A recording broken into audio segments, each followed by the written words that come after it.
यशोमती मैया के नंद लाला। आप हमारे भी लल्ला का नामकरण कर दो ना। पुत्री, ये क्या कह रही हो तुम? विनती कर रही हूँ और मेरी जे आग्रह अस्वीकार मत ही करो। आप दोनों भाइयों का नामकरण एक साथ हो जाएगा।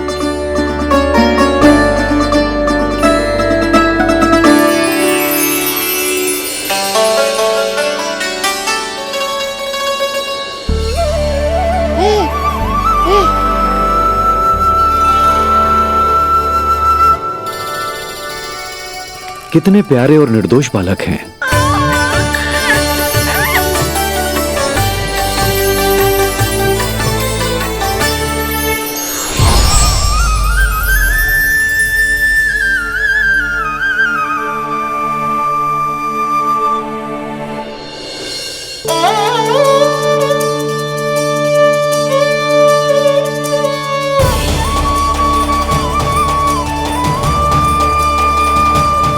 इन दोनों को देखकर गुरुदेव की आंखों में आंसू क्यों आ गए?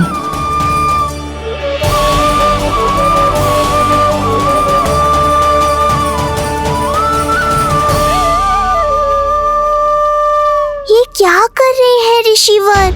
संभालिए अपने आप को, नहीं तो मेरा रहस्य खुल जाएगा आज।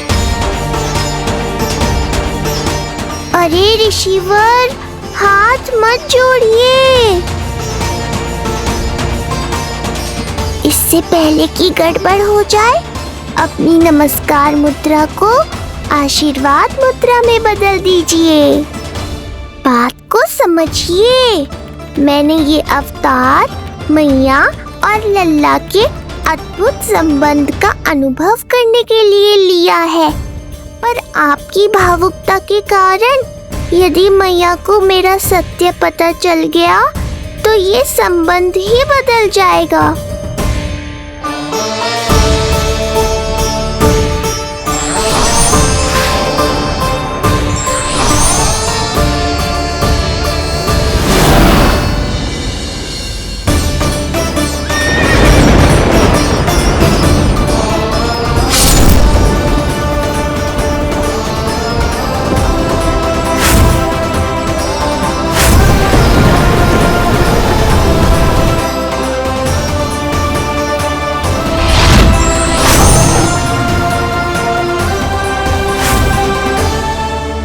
अब आप सब कुछ जान चुके हैं ऋषिवर, इसलिए अब मेरे सामने हाथ जोड़कर मेरे सत्य को उजागर मत कीजिए। अपने शिष्य वसुदेव के पुत्र के रूप में मुझे आशीर्वाद दीजिए।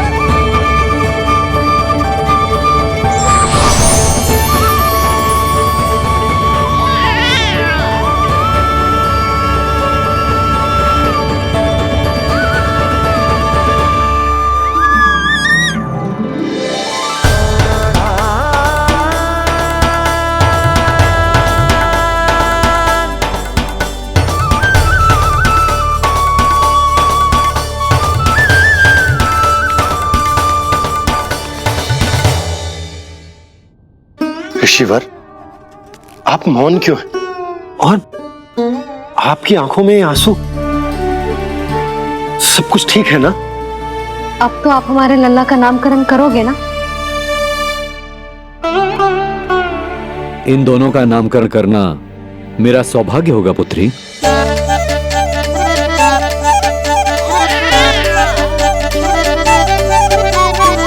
परंतु ये गोपनीय रूप से करना होगा।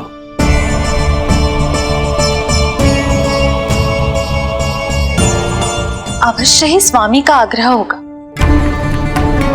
ताकि कंस की बुरी दृष्टि हमारे पुत्र पर ना पड़े। ये तो बहुत महान ऋषि हैं, इन्हें कंस के अत्याचारों के बारे में अवश्य पता होगा। अपनी संतान का नामकरण संस्कार करना एक मां के लिए उत्सव से कम नहीं होता है, पर यह छुपकर करना होगा। आप दोनों को स्वीकार तो है ना? जैसी आपकी आज्ञा गुरुदेव। स्वीकार है गुरुदेव। तो फिर कहाँ करना है हमें नामकरण का प्रबंध? गुरुदेव, मंदिर सही रहेगा? उससे पवित्र स्थान तो हो ही नहीं सकता है। ऋषिवर, आप तनिक विश्राम कीजिए, हम लोग प्रबंध करते हैं। मैं कुछ समय इन बालकों के साथ व्यतीत करना चाहूंगा। ये तो इनका सौभाग्य होगा। हमें आज्ञा दीजिए।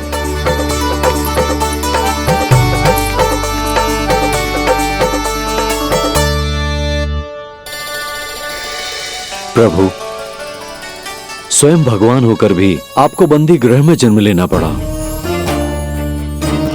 अब अपनी मां को छोड़कर दूसरी मां के यहां पलना पड़ रहा है। जब से गोकुल आए हैं छुप छुप कर रहना पड़ रहा है।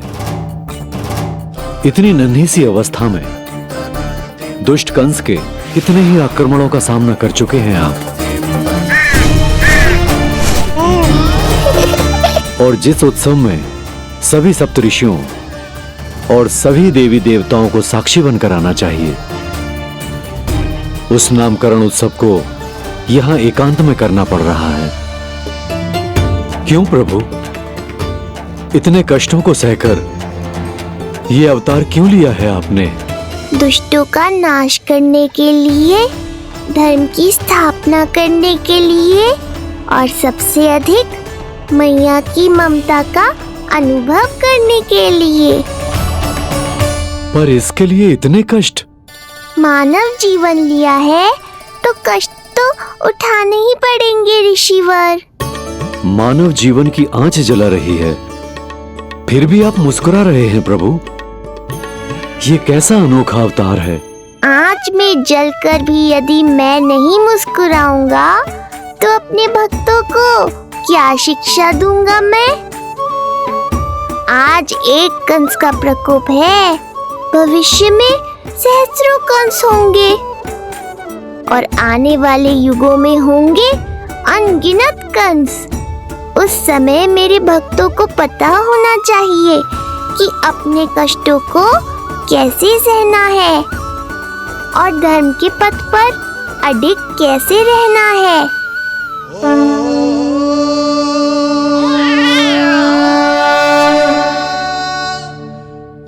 आप धन्य हैं प्रभु। देखा अस्ति, जब सिंह दहाड़ता है तो वन के सभी जीव जंतु इकट्ठे हो ही जाते हैं। वो सब जो मेरा विश्वास पात्र होने का अधिकार और ये सिंहासन पाना चाहते हैं, सामने आए। बुद्धि के बिना बल अपंग होता है महाराज, और मेरे पास बुद्धि और बल दोनों हैं। आप केवल आदेश दीजिए किसका संहार करना है।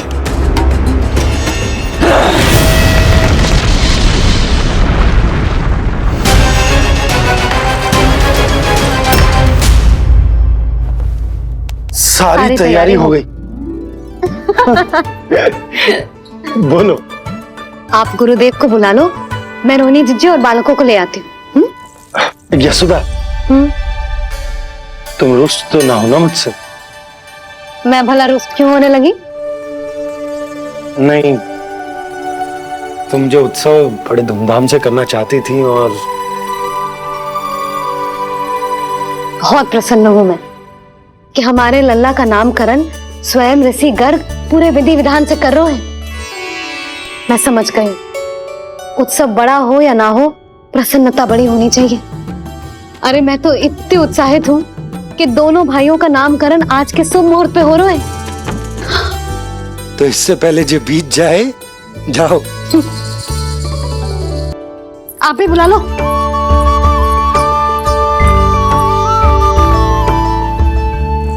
यहाँ सब के सब एक से बढ़कर एक है, तो फिर अपने कार्य के लिए किसका चुनाव सबसे पहले करूं? मेरा सामर्थ्य तो आपने अभी तक देखा ही नहीं महाराज। चुटकी बजाकर शत्रुओं का विनाश कर सकता हूं मैं।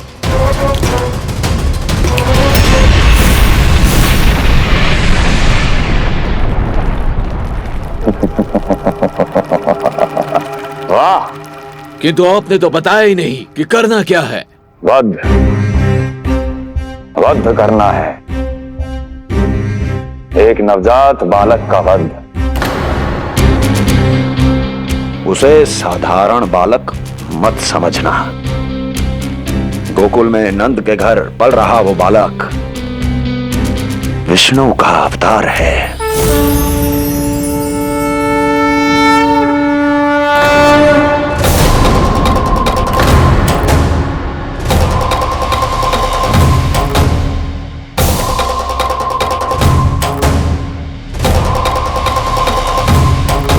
क्या हुआ? इतना सन्नाटा क्यों छा गया? क्षमा कीजिए महाराज, पर मैं नन्हे बालकों के साथ हिंसा नहीं करता। विष्णु अवतार बड़ा छलिया है महाराज, मैं उसका मुख भी नहीं देखना चाहता।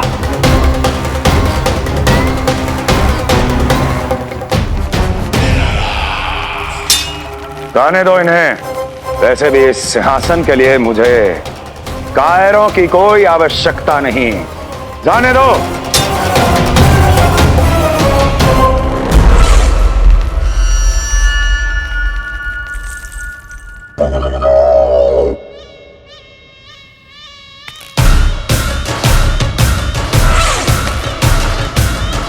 दुर्जन, क्या कहा था मैंने कहा था केवल वही आए जिनके हृदय में साहस का ज्वालामुखी धधकता हो, जिनकी तलवारें पर्वतों का सीना चीरने के लिए व्याकुल हो, जिनकी संकल्प शक्ति इतनी दृढ़ हो कि वो मृत्यु से टक्कर ले जाए। वही होगा इस सिंहासन का असली अधिकारी। महाराज,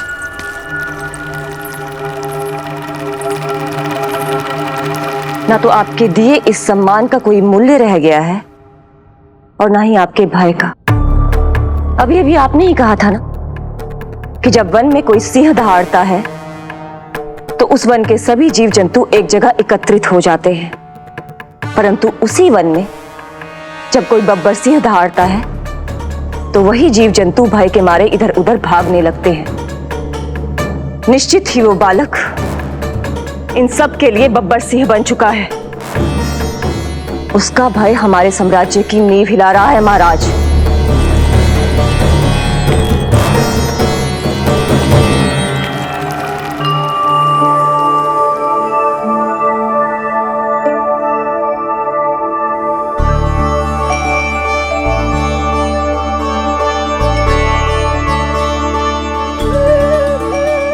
हे नारायण, मेरा मार्गदर्शन कीजिए। हे मां सरस्वती, मुझे आशीर्वाद दीजिए ताकि मैं दोनों बालकों के लिए सर्वोत्तम नामों का चुनाव कर पाऊं।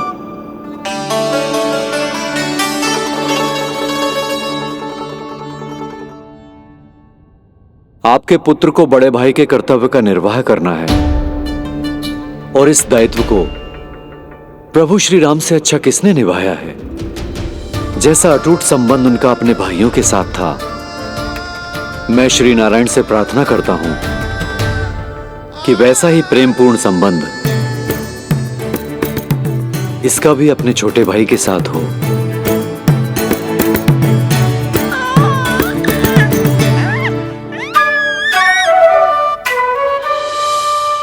इसीलिए इसका नाम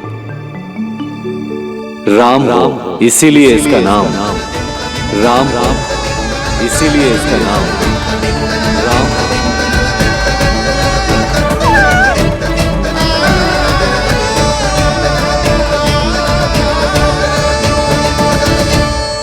बड़े भाई में आदर्श, न्याय, संकल्प बल के साथ साथ शारीरिक बल भी होना चाहिए।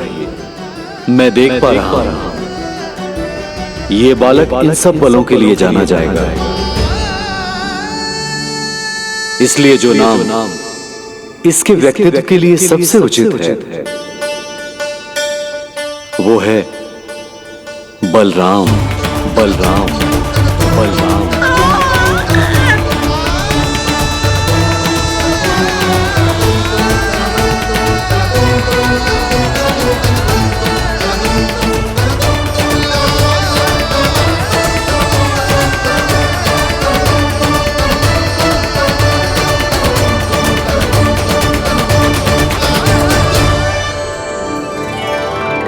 बलराम।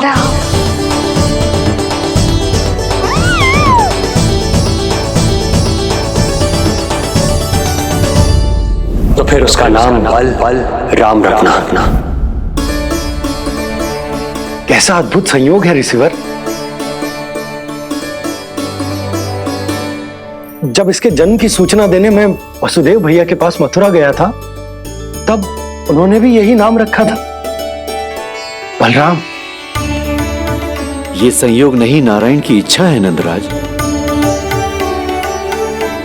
बलराम से अधिक उपयुक्त नाम इस बलराम के लिए कुछ और हो ही नहीं सकता है। पर मैं तो दाऊ कहकर ही बुलाऊंगा इन्हें, बलदाऊ।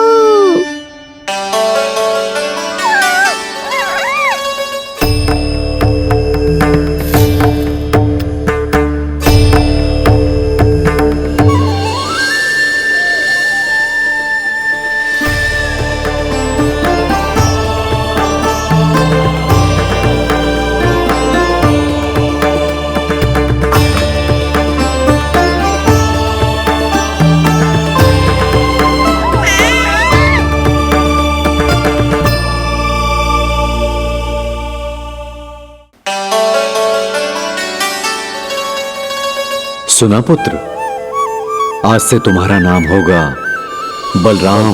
बलराम बलराम।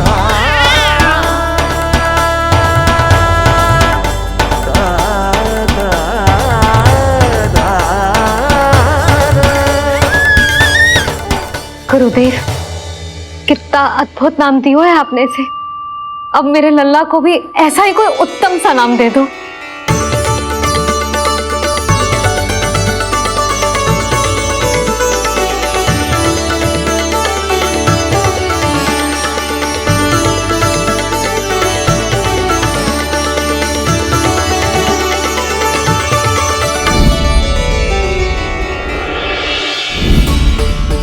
ये कठिन दायित्व आपने ही मुझे सौंपा है प्रभु। इसे निभाने की क्षमता भी आप ही दीजिए।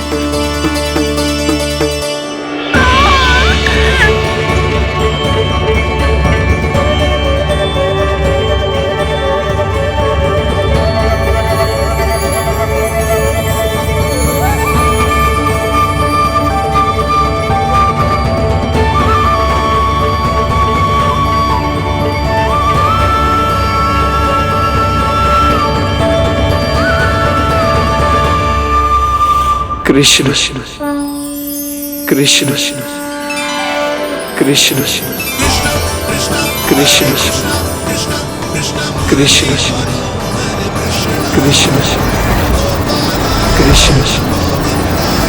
कृष्ण।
कृष्ण कोई साधारण शब्द नहीं है। ये अनेक विशेषताओं से भरा हुआ है। क बना है कमलकांत से, अर्थात वो जो श्रीपति विष्णु जैसा हो।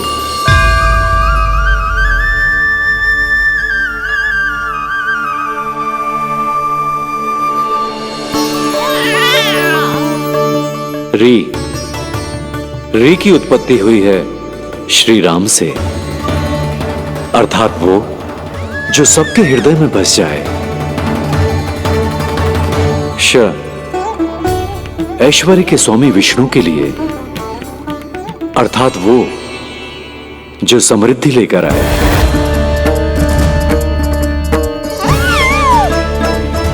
और ना है नरसिंह के लिए, अर्थात वो जो रक्षा करे।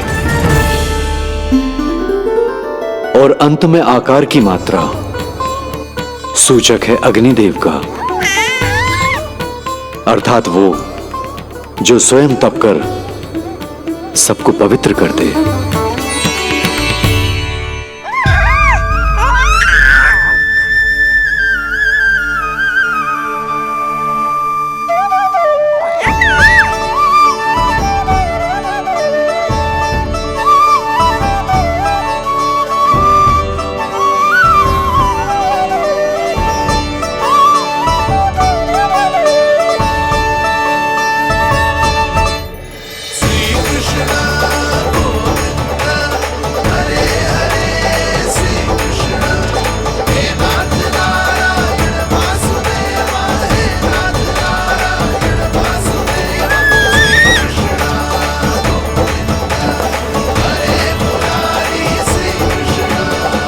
आज से तुम्हें सारा संसार जिस नाम से पहचानेगा वो नाम है कृष्ण। वो नाम है कृष्ण। वो नाम है कृष्ण। वो नाम है कृष्ण। कृष्ण कृष्ण कृष्ण कृष्ण कृष्ण कृष्ण कृष्ण कृष्ण कृष्ण कृष्ण कृष्ण कृष्ण कृष्ण।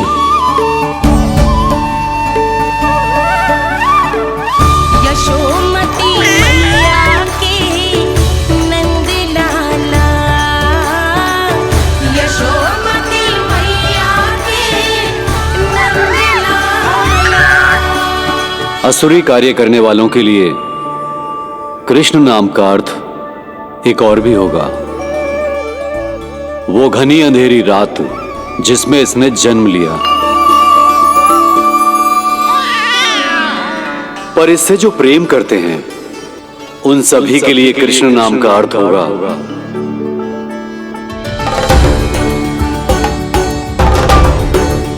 अतुलनीय सुंदरता और अथाह प्रेम।